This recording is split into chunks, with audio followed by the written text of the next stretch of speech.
सूरत में कपड़ा व्यापारी पर फायरिंग, 2 गिरफ्तार। राजनीतिक रंजिश का खुलासा।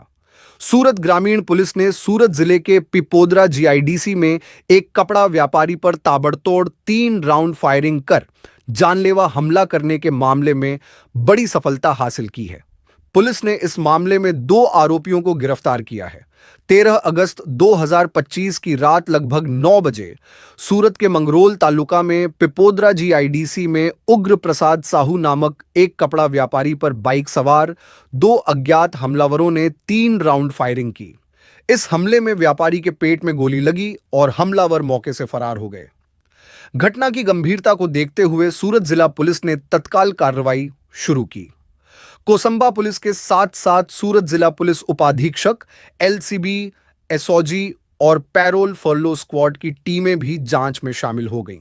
पुलिस टीमों ने मानवीय और तकनीकी जानकारी के आधार पर जांच करते हुए 2 आरोपियों को पकड़ा।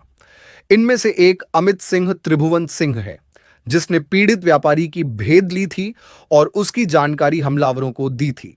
दूसरा आरोपी देवाशीष नाहक है, जिसने शूटरों को पनाह दी और हथियार छिपाने में मदद की थी।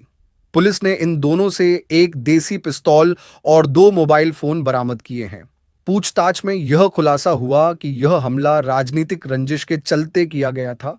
पीड़ित उग्र प्रसाद साहू की अपने मूल ओडिशा निवासी बीरेंद्र भास्कर खटाई और जीवन रमेश प्रधान से पुरानी दुश्मनी थी। इस दुश्मनी के चलते ही बीरेंद्र और जीवन ने उग्र प्रसाद को रास्ते से हटाने की योजना बनाई। उन्होंने अपने भतीजा शैलेश खटाई और शिवाजी खटाई को ओडिशा से देसी पिस्तौल के साथ सूरत भेजा। गिरफ्तार किए गए दोनों आरोपी अमित सिंह त्रिभुवन सिंह और देवाशीष नाहक को अदालत में पेश किया गया और पुलिस ने उनकी 5 दिन की रिमांड हासिल की है। इस रिमांड के दौरान पुलिस उनसे आगे की जानकारी जुटाने का प्रयास करेगी। वहीं इस मामले के मुख्य आरोपी बीरेंद्र भास्कर खटाई और जीवन रमेश प्रधान के साथ साथ दोनों शूटरों शिवाजी खटाई और शैलेश खटाई को वांछित घोषित किया गया है। पुलिस इन आरोपियों को पकड़ने के लिए गहन जांच कर रही है। दिखाते हैं आगे की रिपोर्ट। गई तारीख 13/8/2025 ના રાત્રિના 9 વાગ્યે કોસંબા પોલીસ સ્ટેશનના પીપોદરા જીઆઈડીસી માં એક ફાયરિંગની ઘટના બનેલી। આ ફાયરિંગના ઘટનામાં આ ગામના ભોગ બનનાર ઉગ્ર પ્રસાદ સાહુ જેઓ કાપડના વેપારી છે, તેઓ પોતાનું મોપેડ લઈને નીકળેલા।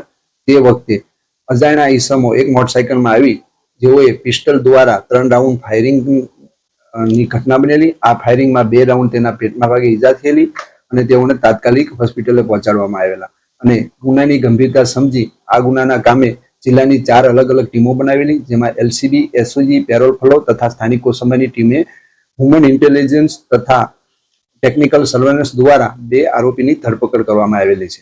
ઝડપાયેલ આરોપીનો રોલ એવો હતો કે ભોગ બનનારની વોચગીરી અને એનું લોકેશન ફાયરિંગ કરનારને આપેલ તથા અન્ય ઈસમ જે દેબાશીષની ધરપકડ કરેલ છે તેને આરોપીને છુપાવવામાં મદદ કરેલી તથા તેનું હથિયાર પણ છુપાવી રાખેલું અને એના કપડા પણ રાખી લીધેલા।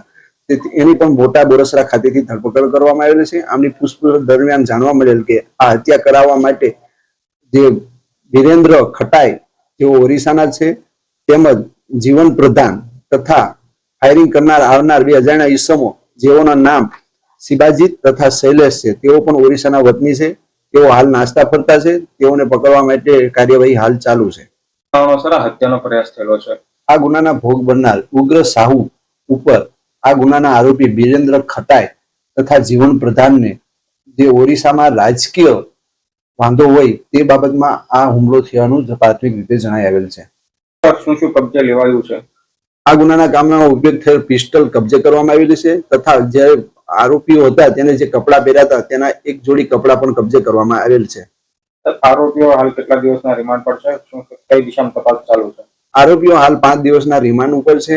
તેના તપાસના મુદ્દા એવું છે કે ભોગ બનનાર ઉપર ફાયરિંગ કરનાર આવનાર જે મોટરસાઇકલનો ઉપયોગ થયો તો એ કબજે કરવાનું બાકી છે તથા અન્ય 4 ઈસમોને ધરપકડ કરવાની બાકી છે, જેને હાલ તપાસ ચાલુ છે।